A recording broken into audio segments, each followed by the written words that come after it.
재미 차세대 협의회 AAYC가 어제 맨하튼 월스트리트에서 광복 78주년을 맞아 태극기 개양식을 개최했습니다. 이 자리에는 에릭 아담스 뉴욕시장도 참석해 함께 기념했습니다. 2033년이면 소셜 시큐리티 기금이 바닥을 드러내고 평균적으로 받는 혜택이 약 23% 삭감될 것이라는 전망이 나왔습니다. 100여 년 만에 가장 치명적인 하와이 마우이 섬 산불로 인한 사망자가 100명에 육박하고 앞으로 더 늘어날 전망입니다. 바이든 정부가 80만 명 학자금 대출 탕감으로 축소된 공약 이행에 나섰습니다. 젊은 층의 표심을 얻기 위함이라는 분석이 나오고 있습니다. 도널드 트럼프 전 대통령이 2020년 조지아주 대선 결과 뒤집기 공모 혐의로 다시 한번 기소된 가운데 트럼프 전 대통령은 이는 선거 개입이라며 반발했지만 검찰 측은 법률적 사실에 기반한 것이라고 반박했습니다. 지난 7개월 동안 뉴욕시 5개 보로 전역에서 약 6천 가구에 강제 퇴거 조치가 내려진 것으로 나타났습니다. 이에 주거권 보장 요구가 거세지는 가운데 전국 노숙자 수 또한 큰 폭의 증가율을 보였습니다.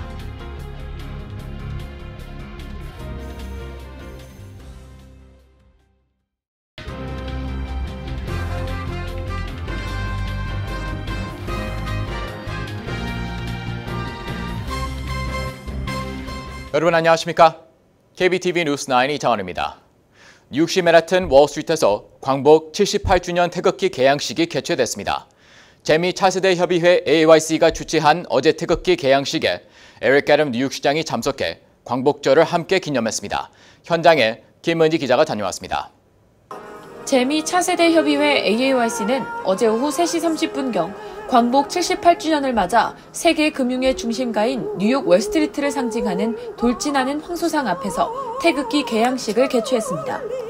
돌진하는 황소상이 있는 볼링그린 파크는 1783년 조지 워싱턴 장군이 이끄는 미국 독립군이 뉴욕에서 영국의 군대를 몰아낸 뒤 별이 13개 그려진 최초의 미국 국기를 개양한 곳입니다. 이날 자리에 참석한 에릭 애덤스 시장은 연설에서 뉴욕은 미국의 금융수도일 뿐 아니라 전 세계의 금융수도라며 이곳에서 특히 볼링그린 파크에서 국기를 개양한다는 것은 전 세계인에게 강한 메시지를 보내는 것이라고 의미를 부여했습니다. 이어 뉴욕은 미국의 서울이라고 생각한다며 뉴욕에 사는 많은 한인은 우리의 든든한 파트너이고 앞으로도 한국의 문화와 유산을 뉴욕에 많이 가지고 와달라며 뉴욕 내 한인들의 위치와 영향력을 언급했습니다. 애덤스 시장은 자신의 공식 소셜미디어에 이번 행사의 생중계 영상을 공유하기도 했습니다. 그는 오늘 우리는 뉴욕시를 고향으로 삼는 10만 명의 한인과 한국 이민자들의 특별한 공로를 표창한다고 했습니다. 브라이언 전 AAYC 대표는 한국이 78년 전 광복한 이후 세계적으로 손꼽히는 경제 대국으로 성장했지만 미국과의 동맹이 없었더라면 불가능했을 것이라며 양국 간의 우위를 강조했습니다. 이날 행사를 주최한 AAYC는 2017년 뉴저지의 한 고등학교에서 한국계 학생에 대한 교사의 인종차별 행위에 대처하기 위해 결성된 단체로 지난 2021년에는 뉴저지주를 설득해 미국 50개 주 가운데 최초로 한복의 날을 선포하는 데 주도적인 역할을 했으며 2021년부터 전 세계 수많은 관광객이 찾는 월스트리트에서 광복절을 알리자는 취지로 올해까지 3년 연속 태극기 개양을 추진하고 있습니다. 소식을 접한 한국의 누리꾼들은 이런 것이 바로 한국의 위상이다. 국가의 위상은 국민이 만든다. 또 미국과 대한민국은 항상 함께해야 할 자유의 가치와 이를 지켜내는 피해 동맹이다라는 반응을 보이며 뉴욕시장과 AAYC의 찬사를 이어가고 있습니다. KBTV 뉴스 김은지입니다. 10년 후인 2033년이면 소셜 시큐리티 기금이 바닥을 드러내는 시점으로 예상되면서 수혜자들의 혜택이 크게 줄어들 것이라는 전망이 나왔습니다. 평균적으로 받는 혜택이 약 23% 삭감될 것으로 예상됐습니다. 보도에 전장 기자입니다. 연방예산위원회가 내놓은 보고서에 따르면 2033년까지 특별한 변화가 없는 한 그해에 새롭게 은퇴한 맞벌이 부부가 받는 소셜 시큐리티 체크 혜택은 월 $1,450가량 줄어들 것으로 예측했습니다. 2033년은 올해 기준 57세의 근로자가 일반적으로 은퇴하는 시기입니다. 부부 중 한 명만 소득이 있었던 은퇴 부부의 경우 연 13,100달러가량 혜택이 줄어들 것으로 계산됐습니다. 고소득과 저소득층은 각각 17,300달러와 7,900달러가 감소할 것으로 예측됐습니다. 예산위원회는 거의 5천만 명에 달하는 소셜연금 수혜자들에게 절망적인 예측이라며 이대로라면 노인 빈곤율이 상당해질 것으로 보인다고 우려했습니다. 민주당은 현재 연소득 16만 200달러까지만 세율을 적용받고 그 이상 소득에 대해서는 소셜 시큐리티 세금을 걷지 않는 제도의 상한선을 없애야 한다고 주장하고 있습니다. 반면 공화당 의원들은 세금 인상이 아닌 정년을 연장하자고 제안하고 있습니다. 예산위원회는 세금을 올리거나 정년을 늘리는 것 또는 두 가지 방법 모두를 적용하는 등 기금 고갈 문제 해결 노력이 시급하다고 전했습니다. 최근 전국 내 7,700만 명의 베이비 부머들 가운데 27%가 은퇴자금을 한 푼도 갖고 있지 않다는 조사 결과가 나오면서 사회보장연금으로 빈곤한 생활을 해야 하는 노인층의 비율이 늘어날 것이라는 지적이 나오고 있습니다. 이에 대해 소셜연금까지 대폭 줄어들 것이라는 분석이 나오면서 은퇴를 앞둔 이들의 노후 생활에 대한 대책이 시급한 상황입니다. KBTV 뉴스 전상입니다. 하와이 마우이 섬의 산불 피해 사망자 수가 100명에 육박하는 가운데 앞으로 열흘 동안 그 숫자가 2배로 늘어날 수 있다고 조시 그린 하와이 주지사가 밝혔습니다. 보도에 강전민 기자입니다. 한 세기 만에 미국에서 발생한 가장 치명적인 산불로 기록될 마우이섬 화재 현장에서 하루 10에서 20구의 시신들이 발견될 것으로 예상되는 등 더 많은 사망자 발생이 우려되고 있습니다. 조시 그린 하와이 주지사는 연락 두절인 사람 수는 약 1,300명이라고 전했습니다. 마우이 카운티 당국에 따르면 지금까지 확인된 시신들은 대부분 불에 심하게 타 신원 확인이 어려운 상황입니다. 당국은 지난 12일 기자회견에서 당일 오후 기준 사망자 89명 가운데 신원이 확인된 것은 2명뿐이라고 밝혔습니다. 시신의 훼손 정도가 심한 탓에 수색 작업에도 속도가 나지 않는 상황입니다. 존 펠레티의 마우이 경찰서장은 신원을 확인하려면 빠른 DNA 검사를 해야 한다며 실종자 가족들에게 당국이 운영하는 가족지원센터에서 DNA 샘플을 채취해달라고 당부했습니다. 지난 11일부터 주요 피해 지역 현장에 미 연방재난관리청 소속 수색구조팀과 사차 탐지견이 투입돼 구조물 내부 수색을 본격적으로 시작했지만 수색 작업의 진전은 대상 지역의 3% 정도에 그쳤습니다. 한편 CNN 방송은 화재 참사와 관련해 현지 대형 전력회사인 하와이안 일렉트릭 인더스트리와 그 자회사 3곳을 상대로 소송이 제기됐다고 보도했습니다. 보도에 따르면 마우이 라하이나에 거주하는 한 부부가 지난 12일 이들 전력회사를 상대로 중과실 등 혐의로 소송을 제기했습니다. 원고 측은 허리케인 도라로 인한 강풍이 마우이 섬에 불어닥쳤을 때 송전선이 끊겨 날리면서 스파크를 일으켜 산불을 일으켰을 것이라고 주장했습니다. 하와이안 일렉트릭은 라하이나의 화재가 시작되기 전 강풍과 산불주의보가 발령된 상황에서 그와 같은 위험을 알면서도 전력을 차단하는 등 예방적 조치를 하지 않았다는 것입니다. 그러나 아직 산불의 공식적인 원인은 밝혀지지 않았으며 산불이 휩쓸고 지나간 마우이 섬에는 설상가상으로 범죄까지 증가해 주민들의 우려는 더 커지고 있습니다. KBTV 뉴스 강정민입니다. 조 바이든 대통령이 작년 대규모 학자금 대출 탕감 정책을 발표했지만 이는 무효라는 판결이 나왔습니다. 이에 바이든 대통령은 80만 명을 대상으로 대출 탕감에 돌입하며 축소된 공약 이행에 나섰습니다.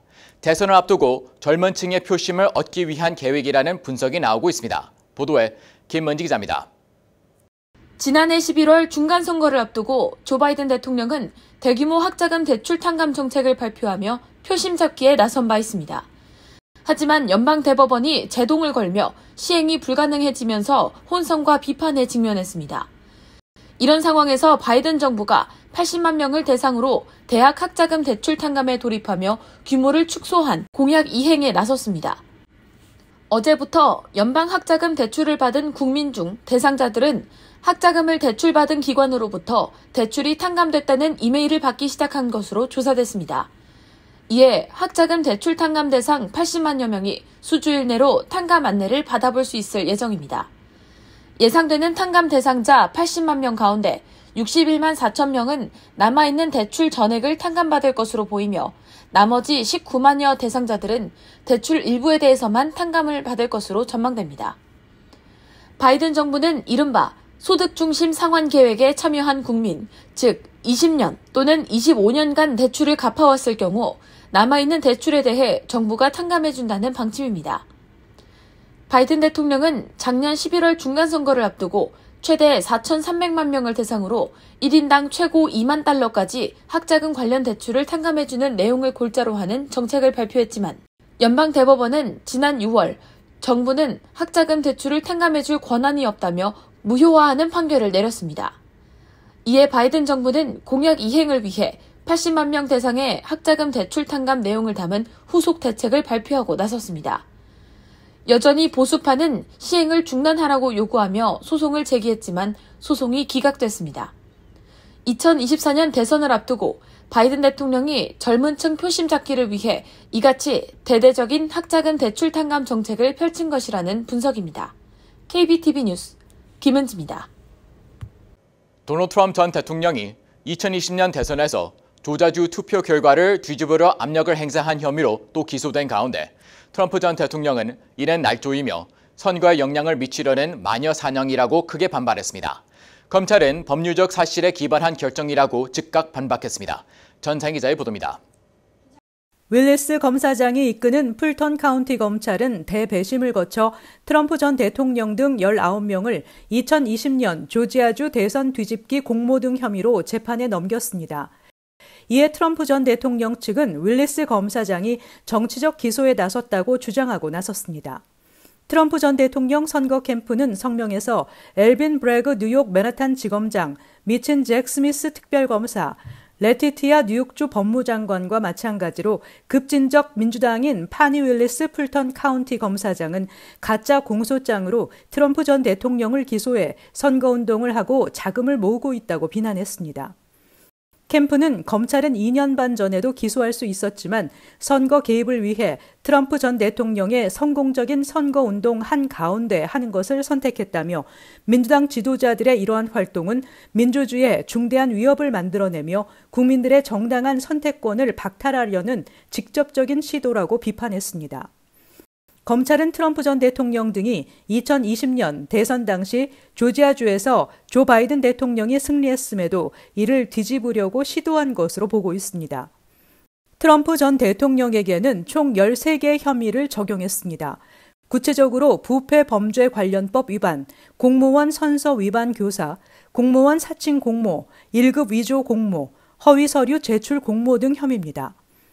검찰은 공소장에서 트럼프 전 대통령과 다른 피고인들은 트럼프 전 대통령 패배를 받아들이기 거부했고 트럼프 전 대통령에게 유리하도록 선거 결과를 불법적으로 바꾸는 공모에 고의적으로 가담했다고 지적했습니다. 트럼프 전 대통령은 이미 올해 들어 성관계 입막음 의혹, 기밀 문건 유출, 2020년 대선 결과 전복 모의 등의 의혹으로 각각 기소됐습니다. 이번 의혹으로 4번째 재판에 넘겨지게 됐으며 내년 대선 선거운동이 한창인 시점에 줄줄이 재판에 나서야 할 상황입니다. KBTV 뉴스 전상입니다. 올 들어 지난 7개월 동안 뉴욕시에서 렌트비를 제대로 납부하지 못해 쫓겨난 세입자가 6천 가구에 달하는 것으로 드러났습니다. 이에 주거권 보장에 대한 요구도 거세지고 있는 상황입니다.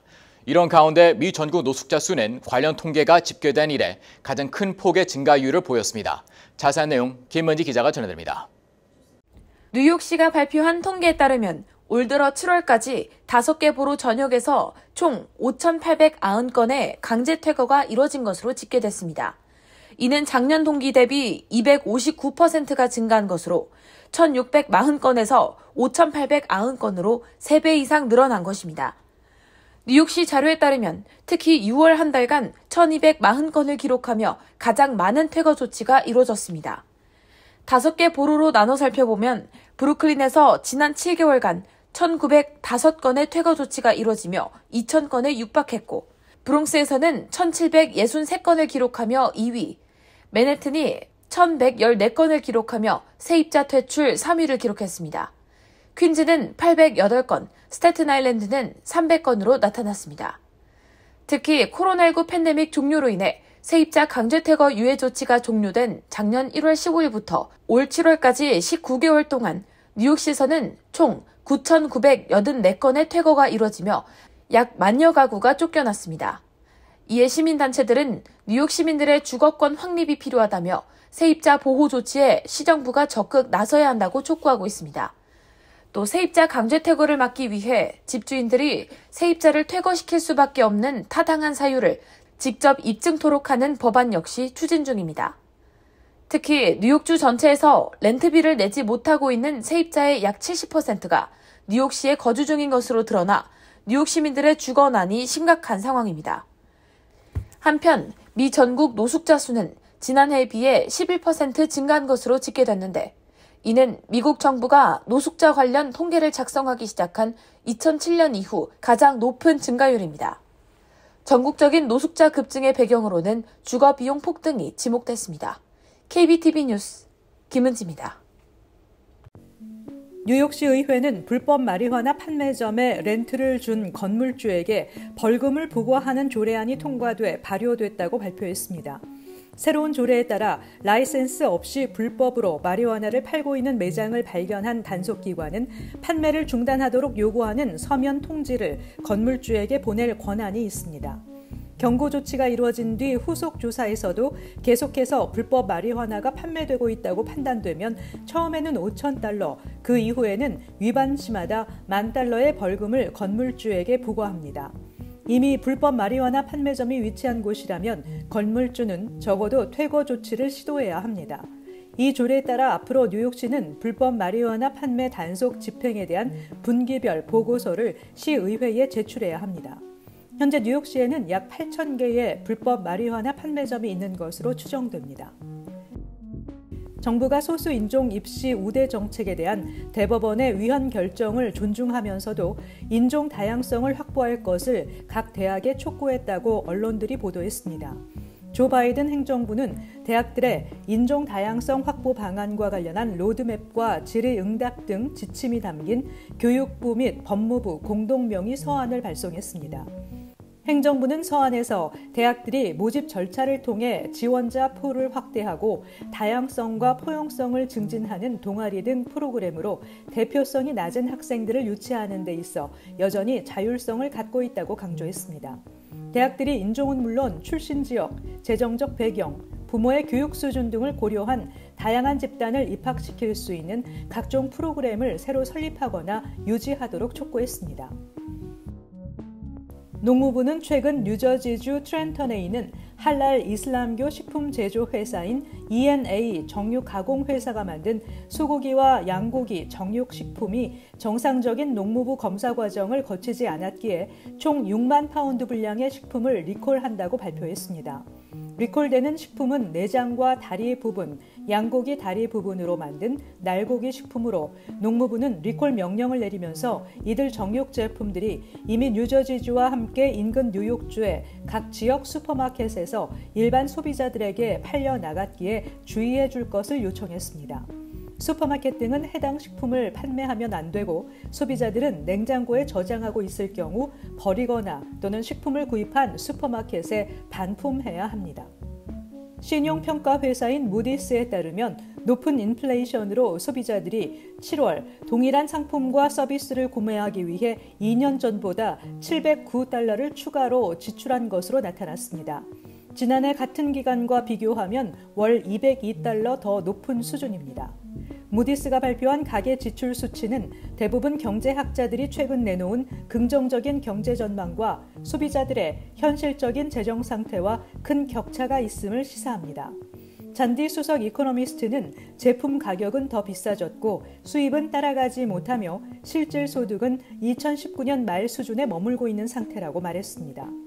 7월 소비자 물가지수가 전월에 비해 0.2% 상승했는데 지난해 6월 1.2% 증가, 지난 1년 동안 평균 0.5%에서 크게 하락한 수치입니다.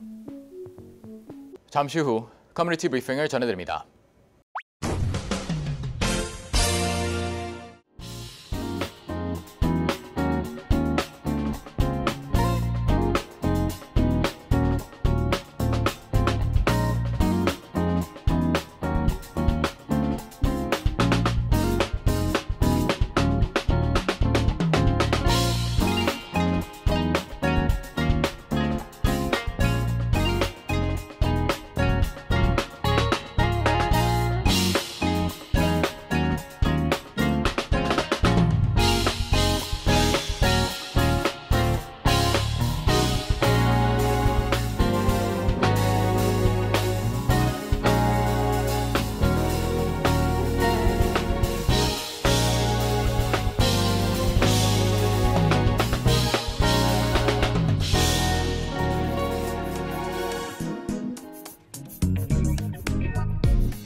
이어서 환율과 증시 전해드립니다.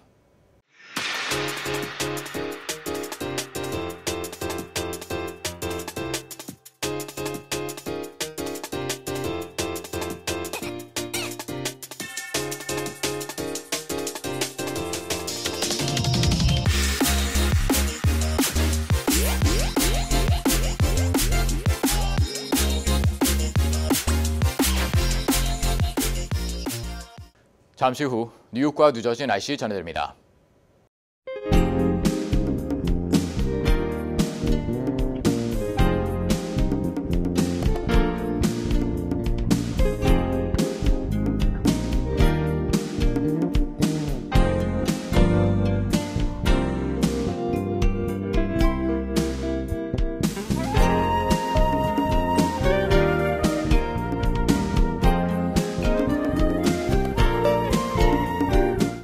KBTV 뉴스9 마칩니다. 오늘도 시청해주셔서 감사합니다. 편안한 밤 보내시기 바랍니다.